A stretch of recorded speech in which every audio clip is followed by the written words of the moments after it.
My name is Elena, and I'm 38 years old.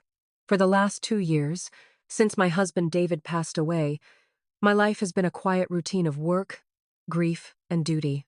I'm an architect, though I haven't truly practiced in years, and I've been supporting my parents and my younger sister Chloe with the life insurance money David left behind. Last month, I won a prestigious $5 million architecture prize for a project David and I designed together. The moment I told my family, their eyes lit up, not with pride, but with greed. They held a family intervention and demanded I give $3 million to my sister so she could fund her dream of being a social media influencer. They handed me a handwritten contract telling me it was my duty. What they didn't know was that as they cornered me, my husband's lawyer was on standby, ready to walk through the door with a secret David had prepared before he died, a secret that would change everything. If you've ever felt like your kindness was mistaken for weakness, drop a comment letting me know where you're watching from. And before I tell you how this life-altering confrontation unfolded, please hit that like button and subscribe to hear more stories about finding your strength when you need it most. Before I met David, my world was a carefully balanced ecosystem built around a single, unspoken truth. Chloe came first. My younger sister was born with a certain kind of starlight in her eyes, a charismatic sparkle that made people forgive her everything. I, on the other hand, was born with a sense of responsibility as innate as my brown hair. In our family, Chloe was the art, and I was the frame, built to hold her up, to make her shine brighter, and to remain unnoticed in the process. This wasn't a role I chose. It was assigned to me at birth, a lifelong duty I performed with the quiet resignation of a loyal soldier.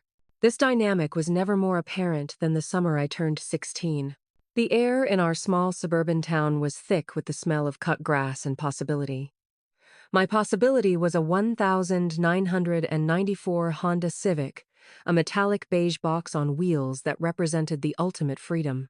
I worked 40 hours a week at the Greasy Spoon Diner, my life a cycle of pouring coffee, wiping down sticky tables, and smelling faintly of fried onions. I saved every single dollar, tucking the crumpled bills into a shoebox under my bed. My goal was $1,200. As the summer waned, the stack of cash grew, a tangible monument to my discipline. Finally, on a humid August evening, I counted it for the last time, $1,207. I felt a surge of pride so powerful it almost made me dizzy. The next morning, I presented the shoebox to my parents at the breakfast table, my heart thrumming with anticipation. "I did it," I announced. "I have enough for the car." My father, Mark, beamed, his smile wide and genuine. "That's my responsible girl," he said, giving my shoulder a firm squeeze. "Hard work pays off." My mother, Susan, just smiled softly, a flicker of something unreadable in her eyes.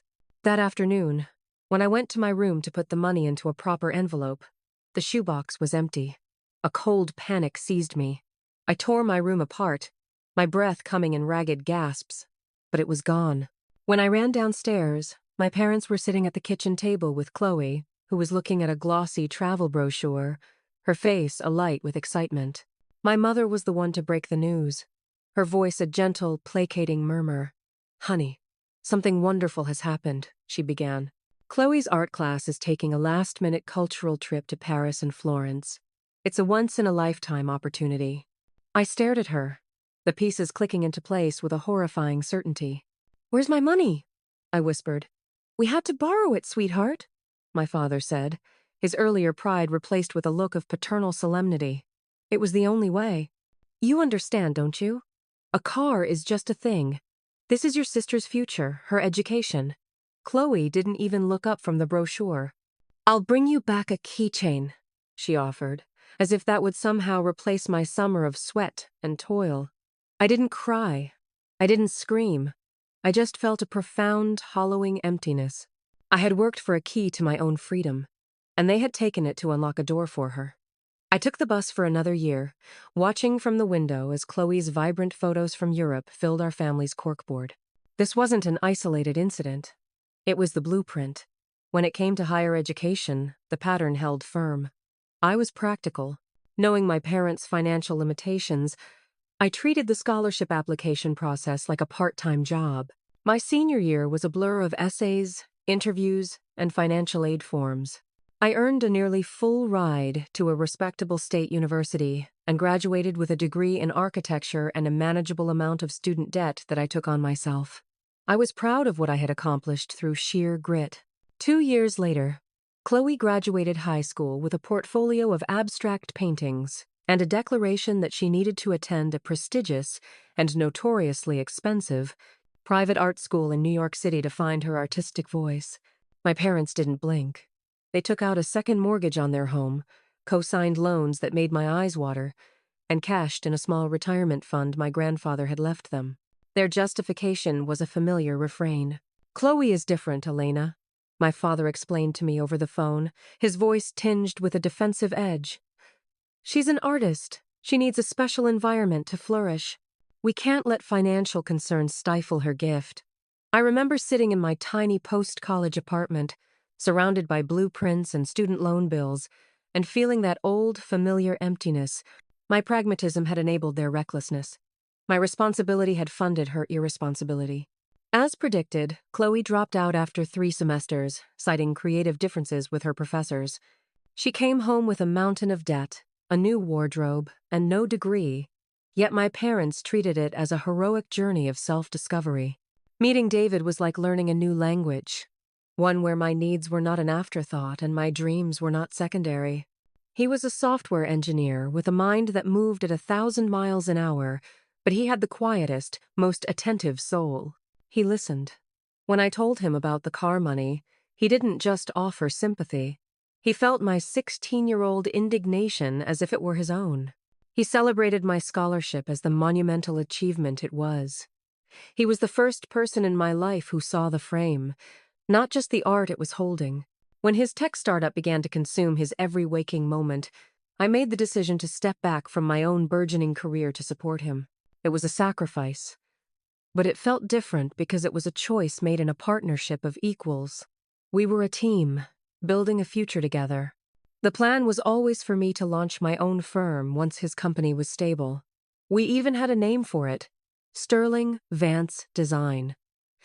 But a diagnosis changed everything. Cancer? Aggressive and rare.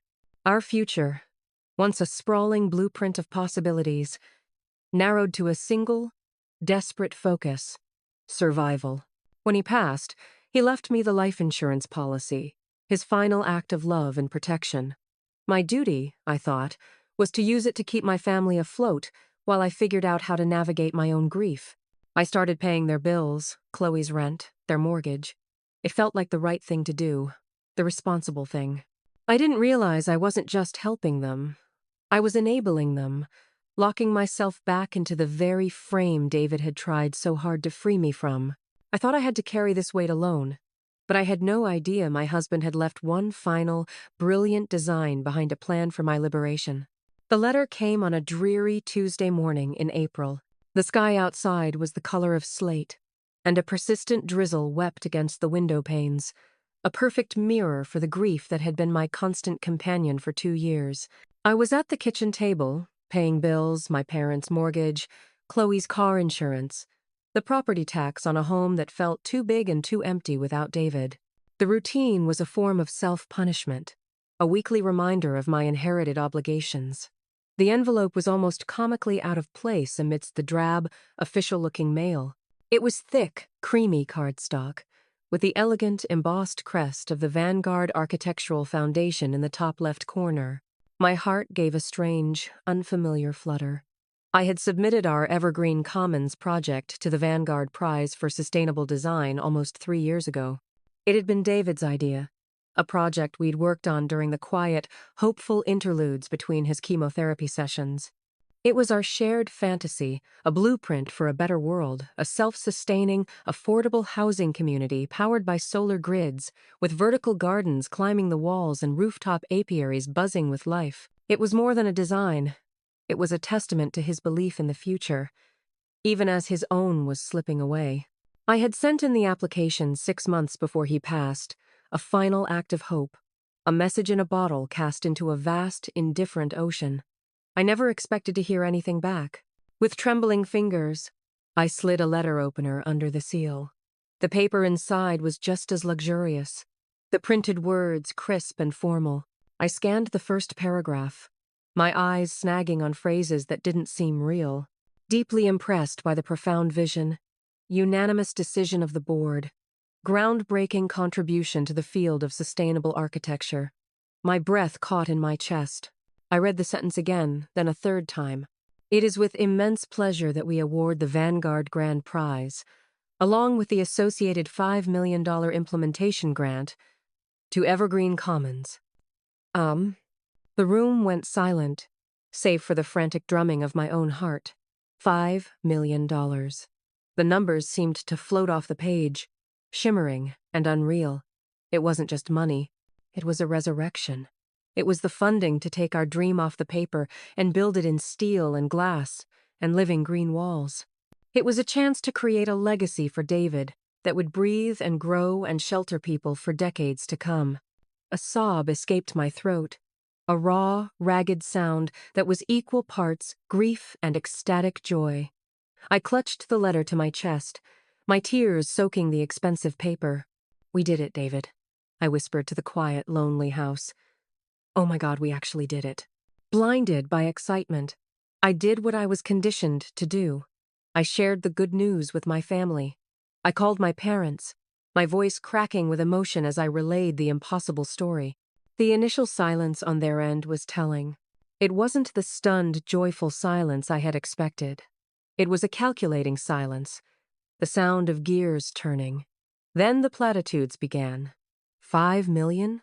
My mother, Susan, breathed into the phone. "Oh, Elena, honey, it's a miracle. A true miracle for this family." My father, Mark, was more direct. "I always knew you had it in you, kiddo," he boomed. "My daughter, the millionaire. We have to celebrate." That evening, they descended upon my house, Chloe in tow, a cheap bottle of Prosecco in hand as a token offering. The air was electric with a false, brittle cheerfulness. They moved through my home with a new sense of ownership, their eyes not seeing me, but the dollar signs that now floated above my head. "Wow, sis," Chloe said, running a hand over my marble countertop. 5 million. You can finally afford to renovate this place properly. Throughout dinner, the pronouns shifted subtly but decisively. My success became our good fortune. My prize became our opportunity. "This is the fresh start our family has been praying for," my mother declared, raising her glass. My father, already sketching figures on a napkin, talked about diversifying our assets. Chloe, ever the visionary, was already planning the launch of her influencer career.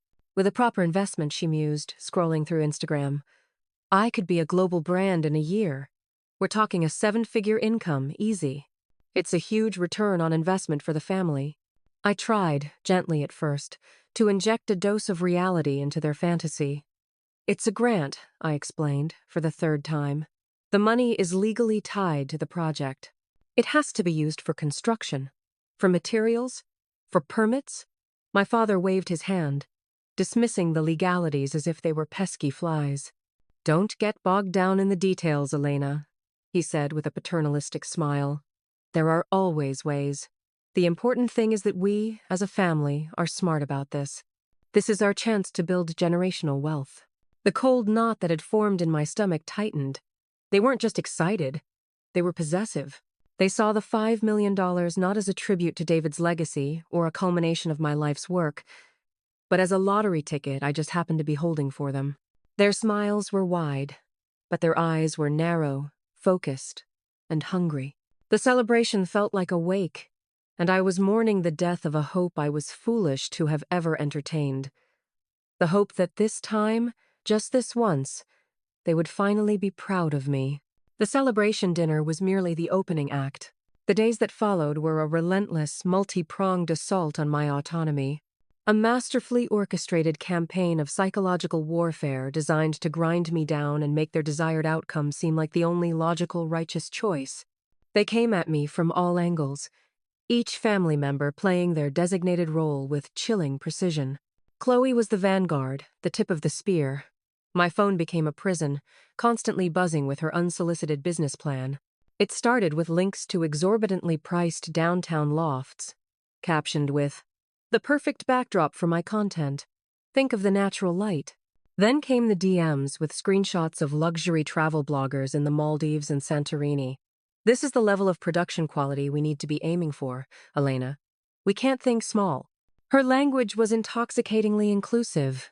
It was always we and our brand, our investment, our future. It was a linguistic Trojan horse, a way to make her parasitic ambitions sound like a collaborative family venture. When my lack of immediate enthusiasm became apparent, her tactics shifted from aspirational to accusatory. The breezy suggestions were replaced with passive-aggressive jabs. One afternoon, while I was deep in a zoning code analysis for the project, my phone buzzed. It was a text from Chloe. "Must be so nice to just play with your little blueprints all day and not have to worry about a real career. Some of us have to hustle." The sheer audacity of it accusing me of not having a real career while demanding I fund her imaginary one left me speechless. Another time, she sent a selfie of herself looking forlorn in a coffee shop, with the caption, "Just trying to manifest my dreams on a budget. It's hard when you don't have a safety net." I was the safety net she was referring to, of course, and my failure to transform into a venture capital firm was apparently a personal betrayal. Then came my mother's emotional siege. She was the master of guilt, the queen of the whispered, tearful phone call. Her attacks were softer, more insidious, and far more effective. She would call under the pretense of checking in, her voice a fragile, trembling thing. The conversations always followed the same script. She'd start with a litany of their financial woes. The furnace was making a funny noise. The car needed new tires. The price of my father's heart medication had gone up again. These were the hooks, designed to reel in my sympathy. Then she would pivot to Chloe. "I worry about her so much, Elena," she would sigh, the sound staticky over the phone line. "She's so brilliant, so full of potential, but she's just never had the resources to truly fly. It breaks my heart to see her struggle." The final, most vicious part of her strategy was invoking David. She wielded his memory like a weapon, knowing it was the one place I had no defense. "David was such a generous spirit," she'd say, her voice cracking for dramatic effect. "He always believed in family above all else. He would want you to give Chloe this chance. He would want to see his family secure and happy. It's what he would have done." Each mention of his name was a fresh wound. She was taking my purest love and my deepest grief and twisting them into a cudgel to beat me into submission. The implication was clear. If I didn't comply, I wasn't just being a selfish daughter and a bad sister. I was betraying my dead husband's final wishes. It was emotional blackmail of the highest order. The grand finale of their campaign was an ambush disguised as a Sunday dinner. They had invited my Aunt Carol and Uncle Bob, my father's sister and her husband, who functioned as the family's unofficial jury and board of public opinion. I knew the moment I walked in that I was on trial. The air was thick with unspoken agendas. After a few glasses of red wine had loosened his tongue, my father, Mark, clinked his glass for a toast. He stood, swaying slightly, and raised his glass. "I'd like to make a toast," he announced, his voice unnaturally loud. "To family, and to Elena's recent good fortune, which will finally allow her to give back and lift up the family that has supported her all these years." The here's around the table felt like the closing of a cage. Throughout the meal, they treated Chloe's influencer career as a foregone conclusion, discussing her brand as if it were a Fortune 500 company. Aunt Carol, a woman whose life revolved around social climbing and perceived status, was particularly effusive. "Oh, Chloe, you'd be a natural," she gushed. "With your looks and your personality, you'll be famous in no time. All you need is a little startup money. It seems you found your angel investor right here." She winked at me, and the table erupted in a knowing, conspiratorial laughter. I felt the heat rise in my cheeks. I had to say something. "Actually," I interjected, my voice coming out tighter than I intended. "The $5 million is a project grant.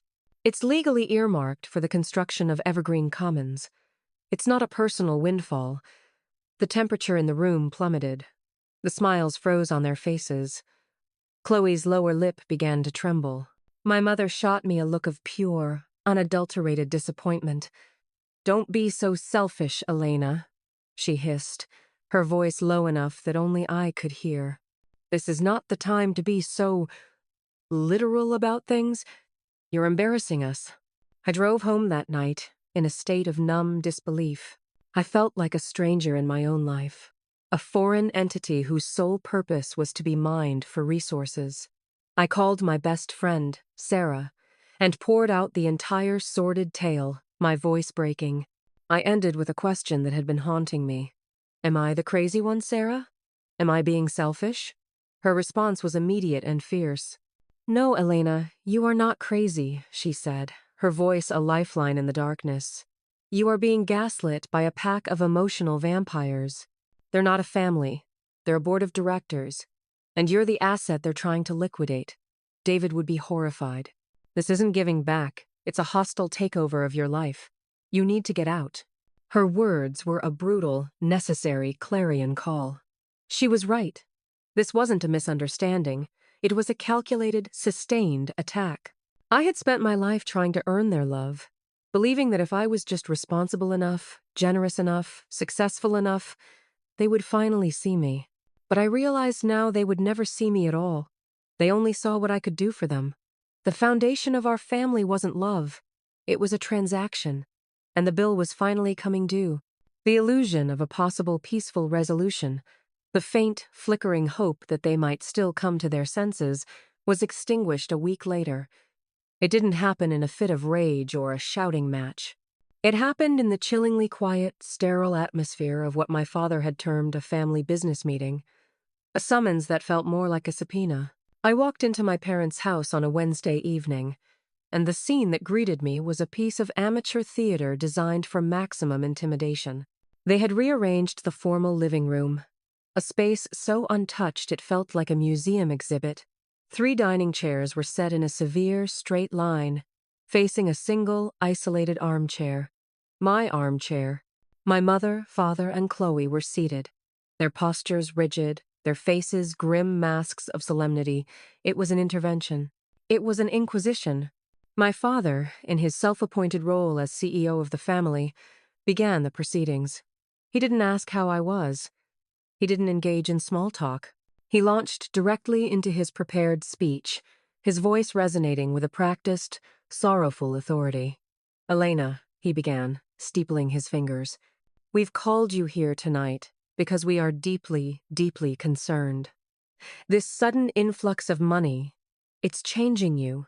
It's making you forget who you are and where you come from.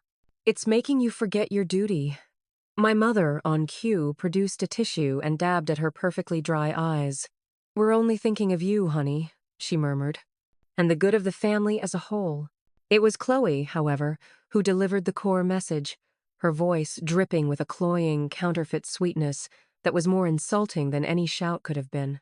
"We've had a long talk, all of us," she said, leaning forward as if sharing a profound secret. "And we've come up with a solution that is fair to everyone. It's the only way to honor David's memory properly." With a flourish, my father reached down beside his chair and produced a single sheet of paper. It wasn't a legal document. It was a page torn from a yellow legal pad, covered in his cramped, forceful handwriting. He slid it across the coffee table toward me. I didn't need to read it to know what it was. It was a surrender, a list of terms, an ultimatum. I forced myself to look down. The document, which he had titled the Sterling Family Legacy Agreement, was a testament to their breathtaking entitlement. It stipulated that I, Elena Sterling Vance, would immediately transfer the sum of $3 million to a newly formed family trust, of which he, my mother, and Chloe were the sole signatories. In return for this initial investment, they would graciously allow me to retain the remaining $2 million for my personal projects, contingent on a yearly review of my finances by my father, and in exchange for my compliance, they would offer their continued love and familial support. They had monetized their affection. They had put a price tag on being my family. "As you can see, it's more than generous," my father explained, his voice swelling with pride at his own business acumen. This provides for your mother and me in our old age, and it gives Chloe the seed money she needs to become the success we all know she can be. You still have 2 million left over. It's a win-win for everyone." I was silent. My mind was a maelstrom of shock and rage, but on the outside, I was frozen. And in my silence, they saw weakness.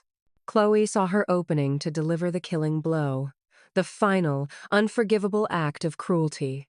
She leaned forward, her face a mask of patronizing pity. "Look, Elena," she said, her voice dropping to a conspiratorial whisper. "We all know you're a good designer, but let's be real. David was the visionary. Evergreen Commons was his concept, his genius. You were the one who drew the lines. This prize, this money, it's his legacy, not yours. And as his family, as the people who knew him his whole life, we have a greater claim to that legacy than you do. He would have wanted this. He would have wanted us to be taken care of. And there it was, the snap.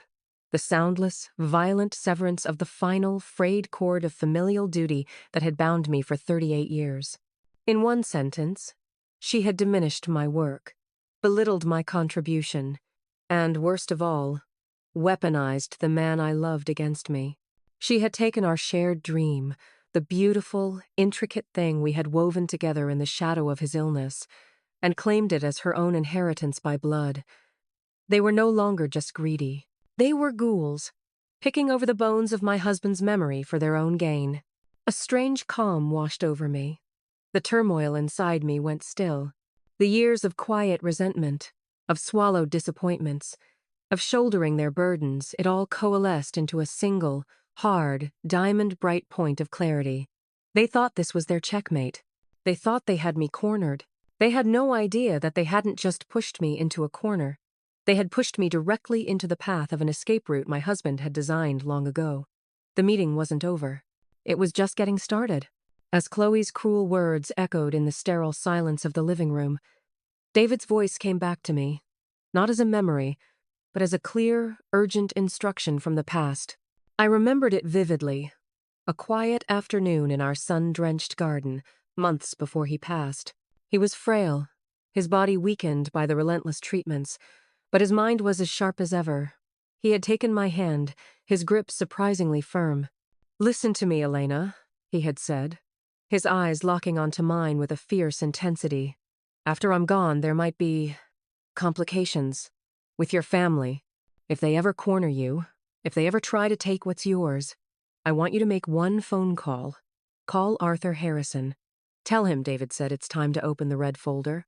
At the time, I'd soothed him, patting his hand and dismissing his words as a symptom of his illness, a brilliant mind trying to control a future he knew he wouldn't be in. I was wrong.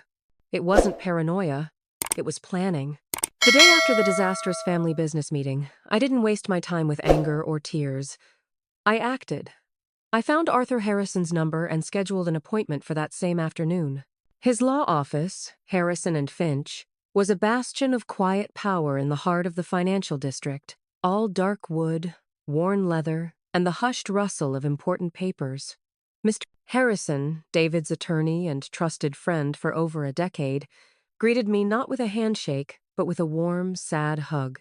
He was a man in his late 60s, with a full head of silver hair and a gaze that was both compassionate and razor-sharp.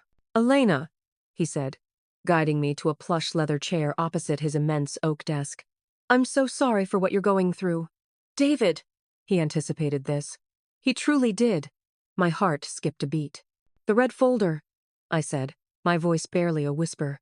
"He told me to ask you about the red folder." A grave, knowing look passed over Mr. Harrison's face. He rose without a word, walked to a formidable-looking safe built into the wall behind his desk, and methodically spun the combination lock. He swung the heavy door open and retrieved a thick, crimson accordion folder. He placed it on the desk between us. The color seemed to throb with a life of its own. David Sterling was one of the most brilliant and forward-thinking men I have ever had the privilege to represent, Mr. Harrison began, his voice imbued with a deep respect. He understood systems, not just in software, but in human behavior. He saw the system of your family with perfect, painful clarity. He loved you more than anything, Elena, and he was determined to leave you with more than just money. He left you with a shield. He unclasped the folder. Inside was not chaos, but perfect, lethal order. It was David's final, posthumous act of protection, a legal fortress designed to withstand any siege. The first document he laid out was the legal charter for the Sterling Vance Trust. It was an irrevocable trust, established a year before David's death, and its language was as beautiful and as brutal as a piece of code. Article 4, Section B, was highlighted. All prize monies, grants, or awards related to the intellectual property of Evergreen Commons or any other joint architectural project were to be deposited directly and exclusively into the trust. I was the beneficiary, tasked with carrying out the project. But he, Arthur Harrison, was the sole trustee, the legal gatekeeper with the final, unassailable authority over every single dollar. What this means, in layman's terms, Mr. Harrison explained, his voice calm, is that the $5 million is legally firewalled. Your family cannot touch it. They cannot sue for it. They cannot claim it. Any attempt to coerce you into misusing these funds is a federal crime. But David hadn't stopped there. He had anticipated their every move. The next document was a revised and updated last will and testament. It was a masterpiece of defensive legal maneuvering. It not only left his entire personal estate to me, but it contained a meticulously crafted in terrorem clause, which Mr. Harrison fondly referred to as the Golden Child Clause. It explicitly stated that should any member of my birth family, and it named my mother, father, and Chloe, specifically initiate any form of legal action, contestation, or financial claim against his estate, or any trusts established by him, they would be immediately and permanently disinherited from all secondary and tertiary bequests. Furthermore, the will authorized Mr. Harrison to use estate funds to defend against their claims, and then to sue them personally to recoup all legal fees. At the very bottom of the folder lay one last item, a sealed envelope. On the front, in David's familiar, angular handwriting, were the words, "For their final performance. Let them have the stage. Then play this." Inside was a USB drive. A plan began to form in my mind, a strategy taking shape from the legal armor David had built for me. Mr. Harrison and I spent the next 2 hours mapping it out. The strategy was not one of aggression, but of patient, calculated defense. I would call for one last meeting. I would let them walk into the room believing they had won. I would let them state their demands, sign their crude handwritten contract, and savor their victory. And then, I would introduce them to the truth. I left Mr. Harrison's office feeling as if I had shed a heavy, suffocating skin. The grief was still a part of me, a constant, low hum beneath the surface, but it was no longer my defining feature. It was now interwoven with a profound, empowering sense of my husband's enduring love. He hadn't just been my partner in life. He was still my partner now, his brilliant mind reaching across the veil of death to hand me the weapons I needed to win my own freedom. My family was about to learn a very hard lesson. They had declared war, but they had no idea they were marching onto a battlefield that my husband had already rigged in my favor. The air in my house was thick, with a cloying, triumphant smugness. I had followed Mr. Harrison's advice to the letter. I called my mother, my voice a carefully rehearsed symphony of weary defeat. "You're right," I'd sighed into the phone. "I've thought about it, and you're right. Family comes first. Let's meet tomorrow night at my place to sign the papers and make it official." The audible gasp of victory on her end was almost comical. "Oh, Elena, darling," she'd chirped, her voice dripping with condescension. "I am so proud of you for seeing reason. We'll be there at 7. This is the beginning of a wonderful new chapter for all of us."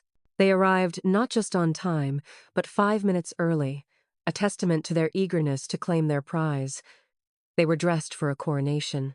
My father, Mark, wore a navy blazer and his good tie, the one he reserved for holidays and weddings. My mother, Susan, was adorned in pearls and a silk blouse, her face glowing with a victor's serene satisfaction. And Chloe. Chloe was a vision of curated success, wearing a new dress that probably cost more than my monthly grocery bill, her phone already in hand, no doubt preparing to document her ascension to the influencer throne. They swept into my living room, not as guests, but as a new board of directors arriving for their first meeting. "We brought the agreement," my father announced, patting a folder he was carrying as if it were the Magna Carta. "Just a few signatures, and we can put all this unpleasantness behind us." Chloe was already pacing the room, mentally redecorating. "This whole wall should be opened up," she declared, gesturing toward the kitchen. "It would create a much better flow for entertaining. With our new budget, we can hire the best contractors." Our new budget? The word hung in the air, a monument to their delusion. I let them bask in their victory for a few minutes, pouring them coffee I knew they wouldn't drink, watching them mentally spend my future. Then, I put my cup down. "Everything looks to be in order," I said, my voice eerily calm. "But before we sign, there's just one person who needs to be here. A formality, really. He's been advising me on the tax implications of the transfer." As if on cue, the doorbell rang. Their smiles faltered, their eyes narrowing with suspicion. "A tax advisor?" my father questioned, his tone sharp. "We don't need." He was cut off as I opened the door. Standing on my porch, silhouetted against the evening light, was Arthur Harrison. He was impeccable in a dark, tailored suit, his silver hair catching the light, his leather briefcase held firmly in one hand. He looked less like a lawyer and more like the personification of consequence. He stepped inside, and the temperature of the room seemed to drop 20 degrees. "What is the meaning of this?" my mother demanded, her hand flying to her pearl necklace. "Who is this man?" "This," I said, closing the door behind him, "is Arthur Harrison. He was David's corporate attorney, my personal counsel, and the legal trustee of our estate." Mr. Harrison took the armchair I had positioned directly across from them, a silent, imposing judge. He opened his briefcase, the metallic clicks echoing in the stunned silence. "Good evening, Mark, Susan, Chloe," he began, his voice a low, resonant baritone that carried absolute authority. "Elena has informed me of your proposal. I am here to provide some legal clarity before any documents are signed." "This is a family affair," my father blustered, trying to regain control. "It has nothing to do with you." "When a proposal involves the transfer of $3 million under what could be perceived as duress, it becomes very much my affair," Mr. Harrison countered smoothly, without raising his voice. He pulled out the first document from his briefcase, the charter for the Sterling Vance Trust. "I'm sure you'll find this enlightening," he said, sliding it across the coffee table. "It's an irrevocable trust, established by David 2 years ago. Please direct your attention to Article 4. It legally mandates that all prize money from their joint intellectual property, including the Vanguard Prize, is deposited directly into this trust. The funds are legally firewalled, to be used exclusively for the Evergreen Commons project. Any other use is a federal crime." My father snatched the paper, his face turning a blotchy red as he scanned the dense legalese. Chloe's jaw had gone slack. That can't be right," my mother stammered. "David," he would have told us. "He did, mister," Harrison said, his gaze unwavering. "He told me, and he also took this precaution." He produced the second document, David's updated will. This will contains what is legally known as an in terrorem clause.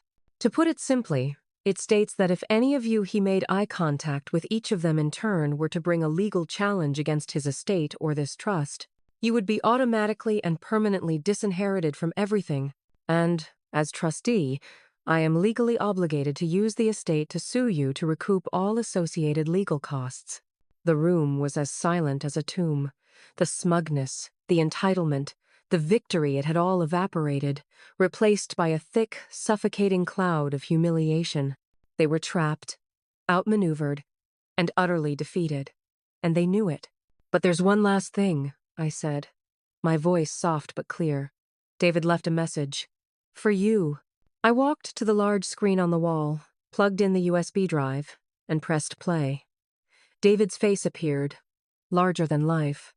He was pale and thin, but his eyes burned with a fierce clarity. He wasn't looking at the camera. He was looking through it, at them. Mark, Susan, Chloe, he began, his voice raspy but strong. If you are watching this, it means you have done exactly what I feared you would do. It means you have taken my death as an opportunity. For years, I have watched you treat Elena like a resource to be managed, a well to be drawn from, never a person to be cherished. I watched you take her car money, diminish her education, and drain her spirit. I stayed silent, for her sake, because she loved you. But my silence ends now. He leaned closer to the camera, his gaze piercing. My legacy is not my company. It is not an architectural prize. My greatest legacy is Elena's happiness, her peace, and her freedom. This money is not yours to claim. It is hers to build with. It is the foundation for the life she deserves. A life free from your endless, suffocating needs. Let her go. For once in your lives, just let her be. The screen went black. No one moved. The weight of his words, his final, irrefutable judgment, pressed down on them. My father stared at his hands. My mother was weeping silently. Chloe was staring at me, her face a twisted mask of shock and pure, unadulterated hatred. The meeting is over, I said, my voice devoid of emotion. The financial support I've been providing ends effective immediately. I think it's time for you to leave. One by one, they rose like ghosts and drifted towards the door, stripped of their power and their pride.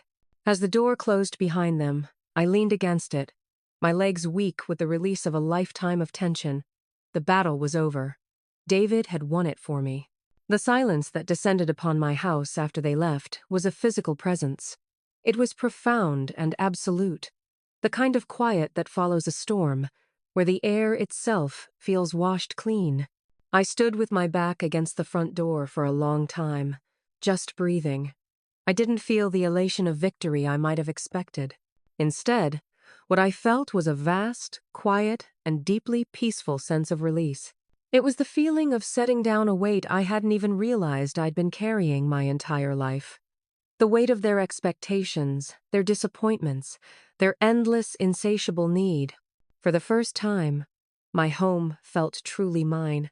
The next morning, the world felt brighter, the colors more vivid. I woke up not with a sense of dread, but with a surge of purpose.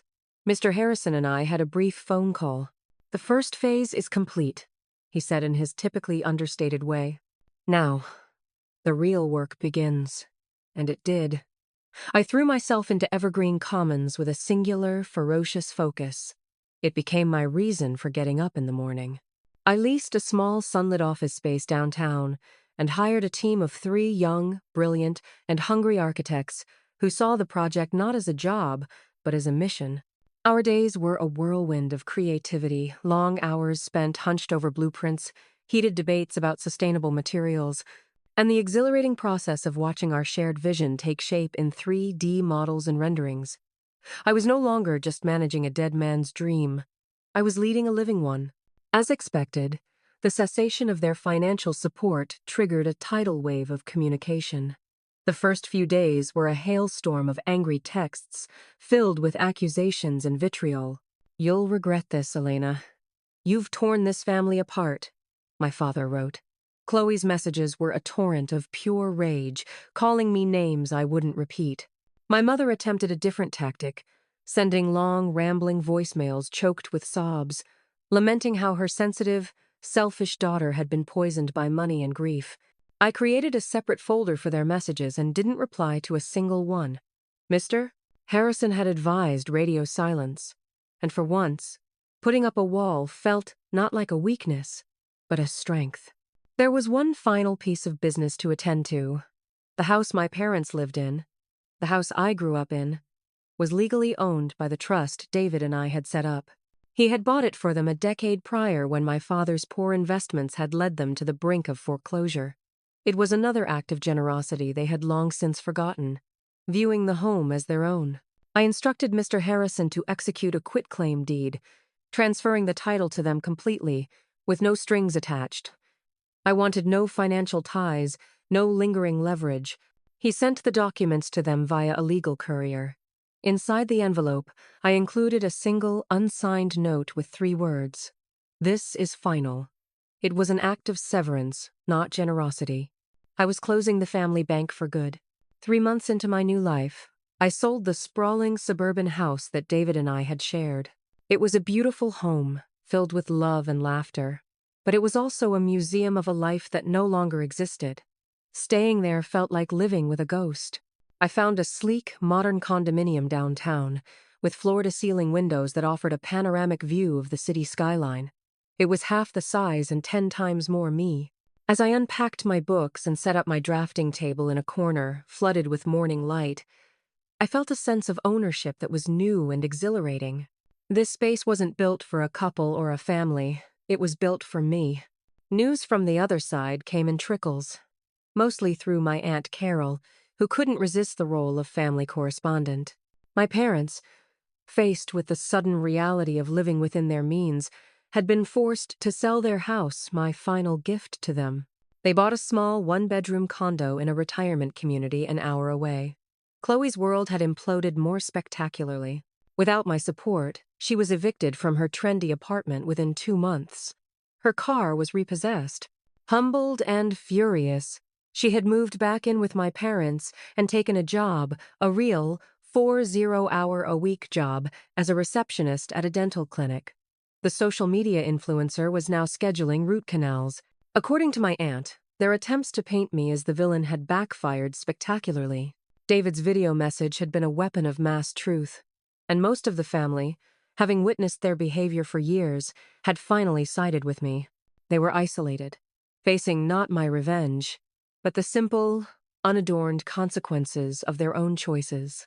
The foundation of their world, built on my silent compliance, had crumbled, and they were left standing in the rubble. 2 years later, I stood on a podium, the polished wood warm beneath my hands, and looked out at a sea of faces. The air was buzzing with energy and the bright, optimistic scent of new beginnings. It was the grand opening of Evergreen Commons, Phase 1. The ribbon-cutting ceremony was a significant media event, attended by the mayor, city council members, and reporters from every major architectural journal. Behind me, the building itself was the star, a stunning structure of reclaimed wood, shimmering glass, and cascading walls of living greenery. It wasn't just a building, it was a promise fulfilled. Families were already moving in, their excited voices echoing from the balconies. The project David and I had sketched on napkins in a hospital waiting room was now a home to over 100 people. It was a tangible, breathing legacy. My firm, Sterling Vance Design, had become a sought-after name in the world of sustainable architecture. We were a small, tight-knit team, but our impact was growing. We had commissions in 2 other states, and I was traveling regularly, giving keynote speeches at universities and industry conferences. I was no longer just David Sterling's widow or Chloe's responsible older sister. I was Elena Vance, a leader, a creator, a woman who had built a future from the ashes of her past. The grief for David had transformed. It was no longer an anchor, but a compass, a quiet, guiding force that reminded me of the why behind everything I did. My life felt expansive and purposeful, rich with friendships, challenging work, and the deep satisfaction of making a difference. The frost between me and my family had not so much thawed as it had settled into a permanent, distant winter landscape. After a year of absolute silence, my mother had sent a tentative email. It was short. A simple thinking of you on your birthday. I had replied with an equally simple, thank you. This began a slow, sporadic exchange of polite, superficial messages. I learned that they had adjusted to their new, more modest life. The shock of having to manage their own finances had, it seemed, been a humbling experience. They were living quietly, their world having shrunk considerably. Chloe's transformation was the most surprising. After a year of misery at the dental clinic, she had hit rock bottom. With nowhere else to turn, she had started therapy. It was there, in the quiet, confidential space of a therapist's office, that she finally began to unpack the lifetime of insecurity and jealousy that had driven her actions. She enrolled in a community college paralegal program, channeling her sharp intelligence into something constructive for the first time in her life. She was paying her own way, working part-time to cover her tuition. She was, improbably, becoming the responsible one. A few months before the grand opening, a letter arrived at my office. The handwriting was neat and unfamiliar, and it took me a moment to realize it was Chloe's. It was a long letter, several pages written by hand. It was not an excuse or a demand. It was a confession and an apology, a real one. She wrote about her shame, her envy, and her profound regret for weaponizing David's memory against me. "I see now that I was never jealous of your money," one line read. "I was jealous that you had built a life of substance, while I was just building a facade. I'm trying to build something real now." She didn't ask for anything, not my money, not my time, and not my forgiveness. She simply wanted me to know that she knew. Against my better judgment, I agreed to meet them for coffee. It was the first time I had seen them in person in 2 years. They looked different, smaller, somehow. The arrogant certainty was gone, replaced by a hesitant, weary caution. The conversation was stilted at first, but for the first time, it was honest. They asked about my work, and they listened to my answers. My father, his eyes fixed on his coffee cup, finally spoke the words I thought I would never hear. "We were wrong, Elena," he said, his voice thick with an emotion I couldn't quite place. "We didn't see you. We just saw what you could do for us. I'm so sorry." I took a deep breath. "I appreciate you saying that," I replied, my voice steady. "But we can't go back. That family is gone. If we are to have any relationship from now on, it will have to be a new one. A different one. With boundaries." They both nodded, a quiet, somber acceptance in their eyes.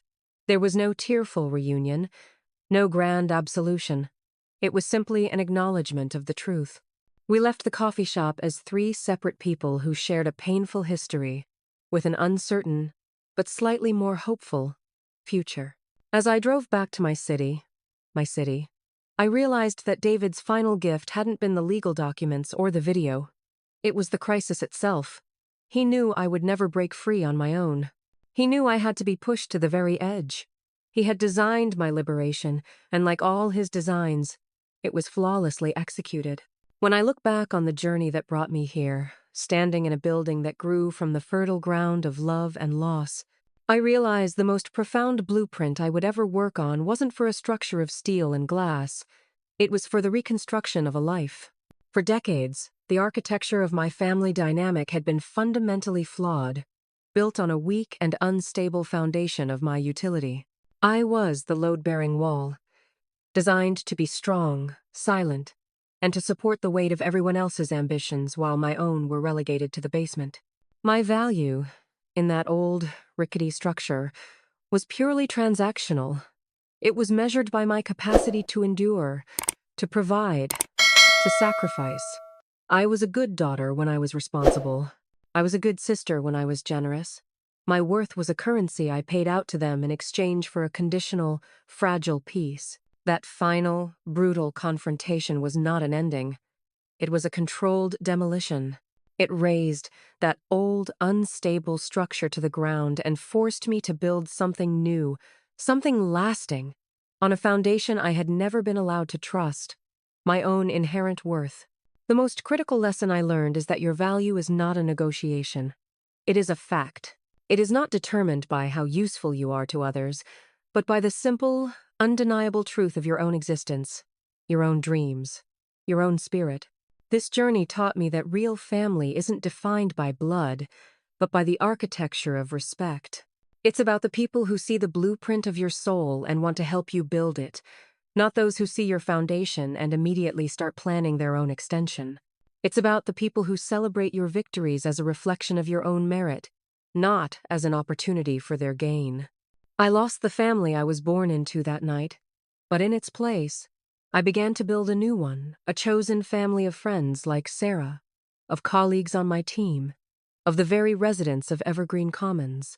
They are a family bound not by obligation, but by a shared belief in creation and mutual admiration.